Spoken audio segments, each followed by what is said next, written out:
Hey everyone, welcome to तथास्तु ICS. I hope you all are doing good. International organisations की series चल रही है. हम इंपॉर्टेंट जो भी ऑर्गेनाइजेशंस है उन्हें देख रहे हैं और आज नंबर है SCO, शंघाई कोऑपरेशन ऑर्गेनाइजेशन का. तो देखते हैं ये क्यों इतना ज़्यादा इंपॉर्टेंट है, प्रीलिम्स के पर्सपेक्टिव से भी, मेंस के पर्सपेक्टिव से भी. और कुछ दिन पहले ये न्यूज़ में भी था जब प्राइम मिनिस्टर मोदी ने ये जो पूरा समिट हुआ है वर्चुअली, इसे हेड किया और इंडिया ने इसे हेड किया था. ठीक है, इंडिया में हुआ था. तो एक बार देख लेते हैं कि SCO है क्या. एक सिंपल डेफिनेशन बता देता हूं, फिर पूरी कहानी पे जाएंगे कि Eurasian political, economic and military organisation है ये, aiming to maintain peace, security and stability in the region. ठीक. हेडक्वार्टर कहाँ है इसका? बीजिंग, चाइना में. और स्टेब्लिश कब हुआ था? सन 2001 में, आज से लगभग 22 साल पहले. ठीक है. बट मैं हमेशा स्टूडेंट्स को बोलता हूं कि जब भी कोई ऐसी कोई चीज होती है तो उसकी एक वजह होती है. कोई भी एक इवेंट होता है तो उसके कुछ कॉजेज होते हैं और इवेंचुअली उस इवेंट के कुछ कॉन्सिक्वेंसेस होते हैं और ऐसे ही एक फॉलोअप चलता रहता है. अब ये हिस्ट्री में भी है, ज्योग्राफी में भी है, इकोनॉमी में भी है और ये इंटरनेशनल, ये ग्लोबल लेवल पे तो बहुत ज्यादा है. कोई भी एक इवेंट पत्ता हिल रहा है तो उसकी कोई ना कोई वजह जरूर रही होगी. तो उसी हिसाब से हम कहानी शुरू करेंगे. हालांकि एससीओ की कहानी 1996 से बताया जाता है, शुरू होती है, पर मैं आपको थोड़ा सा और पीछे 5 साल पहले लेके जाऊंगा, 1991 में. हम सब जानते हैं, अभी नेटो वाली ऑर्गेनाइजेशन के बारे में हमने बात की थी, तो उसमें हमने ये बात की थी कैसे 1945 से 1991 तक यूएसएसआर और यूनाइटेड स्टेट्स के बीच में कैपिटलिज्म एंड सोशलिस्ट पर्सपेक्टिव को लेके पूरा झगड़ा चलता रहा कि कौन अपना व्यू पॉइंट दुनिया के ऊपर, स्पेशली यूरोप के ऊपर इम्पोज करेगा, अपने रहने के तरीके, अपने वे ऑफ लिविंग को. इवेंचुअली यूएस विक्टोरियस हुआ और 1991 में यूएसएसआर का डिसइंटीग्रेशन हुआ. 15 अलग अलग कंट्रीज बने उसके बाद. ठीक. जब 1991 में ये हुआ तब उसके बाद जो कंट्रीज पूरे अभी सोवियत यूनियन के शेडो में थे, कि सोवियत यूनियन ही उनको पॉलिटिकली, इकोनॉमिकली, मिलिटरीली हेल्प कर रहा था, वो एक केयर टेकर की तरह सबकी देखभाल कर रहा था. बट इवेंचुअली अब सब बच्चे बड़े हो रहे हैं और अपने उन्हें खुद ही देखभाल करनी है. तो वहां 5 साल बाद जब ये इवेंट हो गया और सारी कंट्रीज अपने हिसाब से अपनी अपनी सिक्योरिटी, अपनी इकोनॉमिक सिक्योरिटी, टेरिटोरियल सिक्योरिटी के बारे में सोचने लगे, तो उसके 1991 के 5 साल बाद 1996 में क्या हुआ कि शंघाई 5 जो है उसका इमरजेंस हुआ, जहां पे चाइना और बाकी सोवियत यूनियन की 4 और कंट्रीज जो पहले सोवियत यूनियन का पार्ट था वो निकल के आई और उन्होंने कहा कि हम एक अपना कॉमन बॉर्डर शेयर करते हैं, तो हम इस शंघाई 5 के नाम से हम 5 कंट्रीज अपनी टेरिटोरियल इंटीग्रिटी, अपनी मिलिट्री कोऑपरेशन और अपने इकोनॉमिक कोऑपरेशन की बात करेंगे. इनमें 4 कंट्रीज जो इंपॉर्टेंट रही, वो नाम इंपॉर्टेंट है: कजाकिस्तान, किर्गिस्तान, खुद रशिया, ठीक, एंड देन तजाकिस्तान. ये 4 कंट्रीज, एंड चाइना तो था ही. इन सबके बॉर्डर्स एक दूसरे से मिलते हैं, तो they had to ensure the stability along their shared borders. Okay. ठीक है. 1996 के 5 साल बाद, 91 के 5 साल बाद ये हुआ शंघाई 5.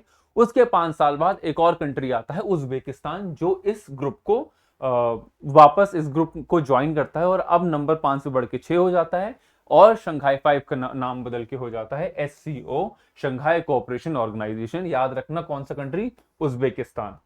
ठीक है. तो ये कहानी यहां से शुरू हुई. फिर अब हमारा प्यारा देश, हमारा प्यारा भारत, और भारत के साथ साथ हमारा पड़ोसी पाकिस्तान इसका पार्ट बनते. इंडिया चाह रहा था कि अपने एक्सटेंडेड नेबर्स पे उसका एक इन्फ्लुएंस रहे, और इन्फ्लुएंस से ज्यादा मतलब वो उस गेम का, उस जियोपॉलिटिकल गेम का पार्ट रहे. तो इंडिया इसका मेंबर काफी टाइम से बनना चाह रहा था. 2017 में ऐसा हुआ, पर इंडिया के साथ साथ पाकिस्तान भी इसका मेंबर बना. और उसके बाद 2021 में एक और बड़ी डेवलपमेंट हुई जब ये कहा गया कि ईरान भी SCO का मेंबर बनेगा. एंड फाइनली इस साल की समिट में जो 4 जुलाई को 2023 में हुई, इसमें ये कंफर्म हो गया कि अब ईरान भी इसका पार्ट है. ठीक है. तो अगर इन कंट्रीज को देखें कि ब्रॉडली कौन कौन से कंट्रीज इसका पार्ट हैं, तो Russia, Kazakhstan, Uzbekistan, Afghanistan, Iran, Pakistan, India, China, Tajikistan, Kyrgyzstan, Mongolia यहाँ आपको दिख रहा है. एक्चुअली ये ऑब्जर्वर स्टेट है. ठीक. मैप थोड़ा सा पुराना है, बट ये है, ये ब्रॉडली 9 कंट्रीज हैं जो इसके परमानेंट मेंबर्स हैं. ठीक है. एक बार मैं और नाम बता देता हूँ. इंडिया, चाइना जो ब्रॉड कंट्रीज हैं, बड़े बड़े कंट्रीज हैं, इंडिया, चाइना, पाकिस्तान, हम तीनों पड़ोसी, एंड रशिया. उसके बाद ईरान, तजाकिस्तान, किर्गिस्तान. आप स्तान के हिसाब से याद कर लो, 5 स्थान है: Uzbekistan, Afghanistan, Kyrgyzstan, Kazakhstan, Tajikistan and Iran. ठीक है. 5 स्थान और हम 3 पड़ोसी, 8. एंड देन अभी जो रिसेंटली इंक्लूड हुआ है ईरान। ठीक, आई होप याद रहेगा। ऑब्जेक्टिव्स की बात कर लेते हैं, क्या ऑब्जेक्टिव हैं कि ये जो मैंने आपको बताया कि शेयर्ड बॉर्डर्स की वजह से शंघाई 5 शुरू हुआ और उसके बाद उज्बेकिस्तान आया तो उसका नाम बदल के अब शंघाई कोऑपरेशन ऑर्गेनाइजेशन हो गया है।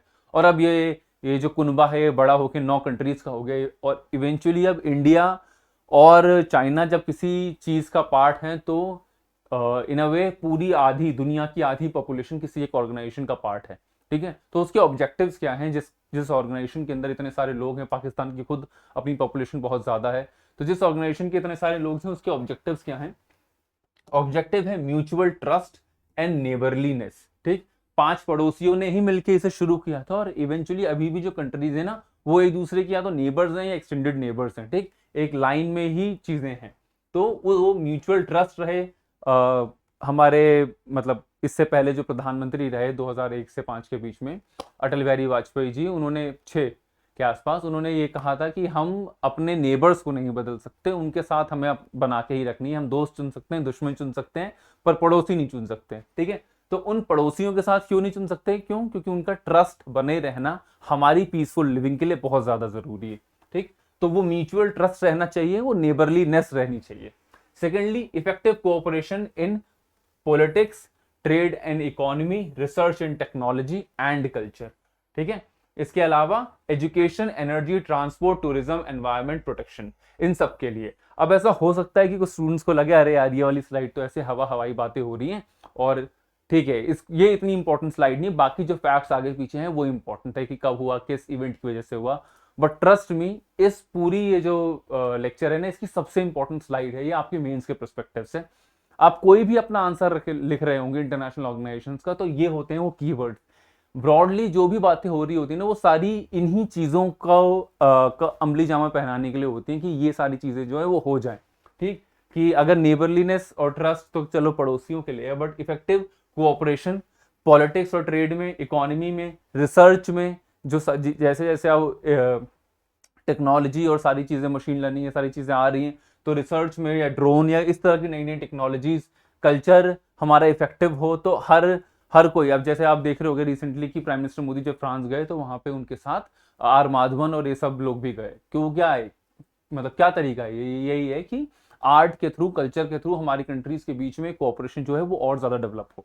ठीक, उसके अलावा एजुकेशन, सारी बात घूम फिर के वही है जो बेसिक नेसेसिटीज हैं कि रोटी, कपड़ा, मकान, पढ़ाई, अगर ये चीज लोगों के पास रहेगी तो उनका स्टैंडर्ड ऑफ लिविंग बेटर रहेगा। एनर्जी आज की रियलिटी है, ट्रांसपोर्टेशन और एनवायरनमेंट का प्रोटेक्शन, जिस तरीके से हमने अभी पढ़ा है मरीन हीट वेव्स, उसके बाद किस तरीके से ओशियन पूरा खराब होता जा रहा है और सारी चीजें बहुत तेजी से नीचे डिग्रेड हो रही हैं।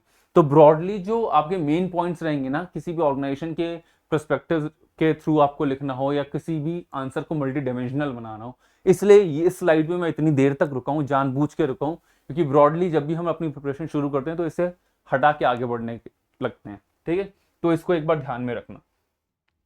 और क्या ऑब्जेक्टिव है इनके कुछ, ensure peace, security and stability, क्योंकि इस पर्टिकुलर ऑर्गेनाइजेशन के पास ये तीनों चीजें एक हो रहा था जब सोवियत यूनियन का विघटन हुआ, जब डिसइंटीग्रेशन हुआ, तो वो अपनी पीस, अपनी सिक्योरिटी और अपनी स्टेबिलिटी, इन तीनों के ऊपर एक साया मंडरा रहा था, और उसको वापस इंटैक्ट रखने के लिए ये चीज शुरू हुई। और अभी भी इंडिया अपनी पीस, सिक्योरिटी, स्टेबिलिटी के लिए कंसर्न है। उसके अगल बगल जो 2 नेशंस हैं वो उनसे उसकी बहुत ज्यादा बनती नहीं है। चाइना भी इसके लिए कंसर्न है, वो मानता है कि इंडिया या अगल बगल की कंट्रीज या फॉर दैट मैटर पाकिस्तान को जो इंडिया के साथ से एक खतरा लगता है, तो वो सब लोग अब मिलके ये चीज हासिल करना चाह रहे हैं। And the establishment of a democratic, fair and rational new international political and economic order. कैसे, जैसे मैंने आपको बताया कैसे बनेगा नया पॉलिटिकल एंड इकोनॉमिक ऑर्डर, जब कोई ऐसा कंट्री है जिसके अंदर चाइना है, इंडिया है और 7 कंट्रीज जो परमानेंट मेंबर्स हैं, और इसके अलावा बहुत सारे ऑब्जर्वर स्टेटस है बहुत सारी कंट्रीज का, तो वो एक नया प्लेटफॉर्म प्रोवाइड कर रहा है इन कंट्रीज को कि वो जो पुरानी चली आ रही ऑर्गेनाइजेशंस हैं उनसे आगे बढ़े और एक ब्रॉड विजन रखे, एक मल्टी नेशनल वर्ल्ड की तरफ जाए। ठीक है, आगे बढ़ते हैं। ये तो वही जो हमने स्टेट्स देखे। स्ट्रक्चर की अगर बात करें किस तरीके से डिजाइंड है, इससे पहले हमने यूएन का भी स्ट्रक्चर देखा था, तो स्ट्रक्चर की ये जो फंक्शनिंग है एससीओ की वो किस तरीके से होती है, इसके बाद आगे चल के हम देखते हैं कि इंडिया इसमें इतना इंटरेस्टेड क्यों है और इंडिया इसका पार्ट क्यों बनना चाहता था और उसको क्या फायदे होंगे। तो स्ट्रक्चरिंग में क्या है कि head of the state council ये इसकी सुप्रीम बॉडी है, सबसे बड़ी बॉडी है, and which decides it's internal functioning, it's interactions with other states and international organisations. ठीक, दूसरे इस एससीओ का दूसरे स्टेट्स के साथ, दूसरे इंटरनेशनल ऑर्गेनाइजेशंस के साथ किस तरीके से मतलब किस तरीके से उसका संबंध रहेगा, किस तरीके से उसके रिलेशंस रहेंगे, वो यही बॉडी देखती है, HSC, head of state council. Second, इसी के नीचे आती है, मतलब ये हायरार्की आप ऐसे समझो, ये सुप्रीम बॉडी है, उसके नीचे ये बॉडी, उसके नीचे ये बॉडी, इसके नीचे head of the government council, वो बजट अप्रूव करते हो, सारे जो इकोनॉमिक स्फेयर्स के मैटर है ना उनके साथ डील करती है। एंड इसके नीचे council of ministers for foreign affairs, ये स्पेसिफिकली उन इश्यूज को कंसीडर करती है जो डे टू डे एक्टिविटीज से रिलेटेड होते हैं, कि आज मतलब एससीओ में अगर कोई होता है तो और कोई डिसीजन आज लेना है तो वो ये कमेटी लेगी। ब्रॉडली आपको ये याद रखना है कि ये जो कमिटीज हैं, टॉप 3 कमिटीज, वो किसका पार्ट है, head of state council, head of government council, council of ministers of foreign affairs. मतलब ये स्ट्रक्चर जो है किस तरीके से, ठीक, क्योंकि अगर स्पेसिफिकली कुछ आ गया और आप ये थोड़ी सी अंदर के कुछ पॉइंट्स लिख पाओगे तो एग्जामिनर थोड़ा सा आपसे ज्यादा खुश होगा कंपेरेटिवली दूसरे के। 2 परमानेंट बॉडीज, जो इस ऑर्गेनाइजेशन की 2 परमानेंट बॉडीज हैं और जो 2 इंपॉर्टेंट बॉडीज हैं जिन पे क्वेश्चन बन सकता है और थोड़े ट्रिकी क्वेश्चंस बन सकते हैं, वो कैसे, एक तो है rats, regional anti terrorist structure. इसके ऊपर भी पीएम मोदी ने जब अपनी स्पीच दे रहे थे ये एससीओ की समिट पे, तो उन्होंने टेररिस्ट जो एक्टिविटीज हो रही हैं इंडिया के खिलाफ या दुनिया को जो खतरा है उसके रिगार्डिंग एक बात कही भी थी और उसके ऊपर बात भी काफी ज्यादा हुई थी। तो ये कहाँ पे बेस्ड है, ताशकंद में बेस्ड है, ठीक। एंड देन इसके अलावा एक और है एससीओ सेक्रेटरीट, ये कहाँ बेस्ड है, बीजिंग में बेस्ड है। तो ये 2 फैक्ट्स आपके लिए बहुत ज्यादा इंपॉर्टेंट है कि ताशकंद में रैट्स बेस्ड है एंड एससीओ सेक्रेटरीट कहाँ बेस्ड है, बीजिंग में, to provide informational, analytical and organisational support, ये इसका काम है। और इसका काम रैट्स का है to combat terrorism, separatism and extremism, ठीक। ब्रॉडली ये कि हिंसा ना हो, ब्रॉडली यही। और इसका मेन काम है कि जो भी इंफॉर्मेशन आ रही है, जो डेटा एक नया ऑयल है, तो उस डेटा का किस तरीके से अपने फायदे के लिए यूज किया जा सके। ऑफिशियल लैंग्वेज की बात करें तो एक है रशियन और दूसरी है चाइनीज। इंपॉर्टेंट है ये फैक्ट, प्लीज याद रखना इसे, कि रशियन और चाइनीज की इंपॉर्टेंट 2 ऑफिशियल लैंग्वेजेस हैं।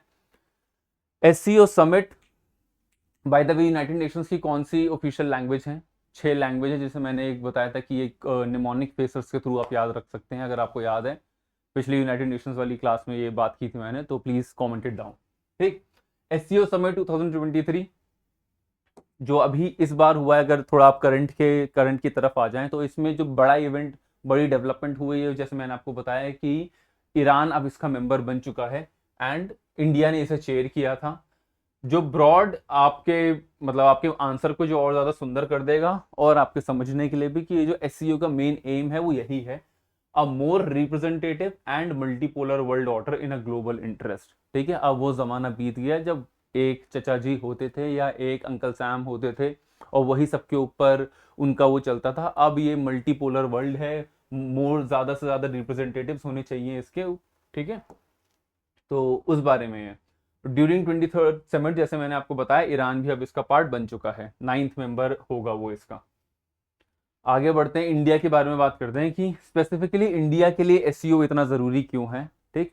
तो सबसे पहली बात कि इंडिया की जो इकोनॉमिक और जियोपॉलिटिकल इंटरेस्ट है यूरेशियन स्टेट्स में, वो उसके जो एक्सटेंडेड नेबर्स में वो इस ग्रुप का पार्ट बन के बहुत अच्छी तरीके से एड्रेस होंगे, एंड ऑब्वियसली चाइना को काउंटर करने के लिए, क्योंकि चाइना इसका पार्ट है रशिया के साथ पहले से। तो अगर चाइना इस रीजन में वैसे भी अपना प्रभुत्व, अपना सेंट्रल एशिया में अपना पैर बहुत तेजी से जमा रहा है, तो इंडिया रहेगा तो एक चेक्स एंड बैलेंसेस रहे, चाइना के ऊपर एक चेक रहेगा, ठीक। और इंडिया की कंसर्न्स भी उससे एड्रेस होते रहेंगे और अपनी इकोनॉमिक और जियोपॉलिटिकल चाइना की वजह से, और अपनी इकोनॉमिक पर्सपेक्टिव जो अपना, अगर यहाँ फ्री ट्रेड एग्रीमेंट हो पाएगा, कोई ऐसी चीज हो पाई तो वो ज्यादा बेटर रहेगा। SCO is a potential platform to advance India Central Asia policy, जैसे मैंने आपको बताया, and SCO's member states are India's extended neighbourhood where the India has both economic and security imperatives, ठीक। इसके नीचे एक और चीज है, जो अफगानिस्तान से यूनाइटेड स्टेट्स ने अपनी विदाई ली कि बस हमारा हो गया, हमसे नहीं हो रहा है कुछ और हम जाना चाहते हैं यहाँ से, जो है वो आप अपना देख लो। तो उसके बाद जो इंस्टेबिलिटी अफगानिस्तान में कही जा रही है कि वो आई है, तो उस इंस्टेबिलिटी के ऊपर एक चेक रखने के लिए भी इंडिया को इसका पार्ट बनना ही था। इसलिए इंडिया काफी टाइम से देख रहा था कि इसका पार्ट बने, क्योंकि ये तो अब निश्चित था कि ये जो होगा वो अफगानिस्तान के अंदर से होगा या अगल बगल की कुछ कंट्रीज करेंगी, क्योंकि यूएस वो अपने गोल्स अचीव नहीं कर पाया जो करना चाहता था। ठीक, तो क्योंकि और एक डिस्टर्ब्ड नेबर, अगर कई बार ये कहा जाता है कि जैसे कई बार लोग बोलते हैं कि पाकिस्तान एक फेल नेशन है, पूरी तरह से फेल हो जाए, लेकिन कुछ लोग ये कहते हैं कि अगर पूरी तरीके से फेल हो जाएगा तो एक न्यूक्लियर स्टेट पूरी तरीके से फेल हो जाए तो वो जो उसके पास आर्सेनल्स हैं, जो जो चीजें हैं, वो किस के पास जाए, किस आतंकवादी संगठन के हाथ में जाए, वो क्या करे, उसके ऊपर कुछ कहा नहीं जा सकता। फिर बहुत ज्यादा अनप्रिडिक्टेबिलिटी, अनसर्टेनिटी आ जाएगी। ठीक, तो पाकिस्तान के साथ जो हमारे कंसर्न है, अफगानिस्तान में जो तालिबान रिजीम आया है उसके रिगार्डिंग भी यही सब बातें हैं। तो उस चीज को काउंटर करने के लिए इंडिया को इसका पार्ट बनना बहुत ज्यादा जरूरी था। ठीक है, इसके अलावा प्राइम मिनिस्टर मोदी ने जो ये समिट हुई है उसमें एक एक्रोनिम हालांकि 2018 में दिया था, लेकिन अभी क्या हो सकता है कि इंडिया ने जो ये एससीओ में को हेल्ड किया है, तो इसमें सिक्योर का एक वो दिया गया कि एक सिक्योर थॉट प्रोसेस के ऊपर हम काम करेंगे। The theme of India's chairpersonship of SCO is towards secure SCO, which is derived from the acronym जो प्राइम मिनिस्टर मोदी ने 2018 की SCO समिट में क्वाइन किया था। And the secure stands for security. Again वही जो स्लाइड पे मैं काफी देर तक रुक के आपको ये बता रहा था कि क्यों ये इंपॉर्टेंट है आपके मेंस के आंसर्स को मल्टी डायमेंशनल बनाने के लिए, उसी तरीके से ये कि secure, S stands for security, E for economic development, C for connectivity, U for unity, R for respect for sovereignty and territorial integrity, and E for environmental protections।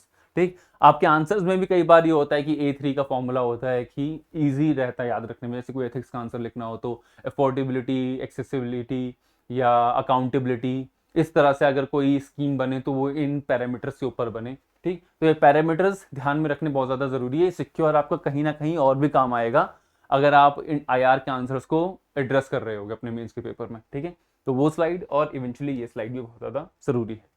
तो ये ब्रॉडली हमने इसके बारे में बात की कि किस तरीके से एससीओ इंपॉर्टेंट था, कैसे उसका फॉर्मेशन हुआ, क्या क्या इवेंट्स थे। इवेंचुअली ये एससीओ एक कॉन्सिक्वेंस है। इवेंचुअली हमें समझ आया कि एक इवेंट जो हुआ था, जो सोवियत यूनियन का डिसइंटीग्रेशन हुआ था, उसके बाद उस इवेंट के जो कॉन्सिक्वेंसेस, जो फॉलआउट्स हुए, उसमें एक सिक्योरिटी के एस्पेक्ट के थ्रू 5 कंट्रीज ने आके, शंघाई 5 ने आके एक ये एससीओ शंघाई 5 शुरू किया। उज्बेकिस्तान उसका पार्ट बना तो ये एससीओ बना, और धीरे धीरे कुनवा बढ़ते हुए अब 9 मेंबर स्टेट्स हैं इसके, जिसमें इंडिया, पाकिस्तान जैसे 2 इतने बड़े कंट्रीज हैं कि वो अब आधी, ये ऑर्गेनाइजेशन आधी दुनिया को रिप्रेजेंट करती है। ठीक, एंड प्राइम पर्पस यही है कि इसमें ज्यादातर नेबर्स एंड एक्सटेंडेड नेबर्स हैं, तो उनके बीच में किस तरीके से कोऑपरेशन बढ़े, इकोनॉमिक, मिलिट्री, पॉलिटिकल, और किस तरीके से वो आगे आने वाले चैलेंजेस को काउंटर कर सके, और इंडिया इसमें इतना आने के लिए क्यों उत्सुक है और इसका पार्ट बनने के लिए क्यों उत्सुक था, और अभी भी ये एससीओ इंडिया के लिए क्यों इंपॉर्टेंट है, इसके बारे में बात की है। अगली बार मिलते हैं किसी और ऑर्गेनाइजेशन के साथ। Until then keep watching, keep revising. Thank you so much. तथास्तु।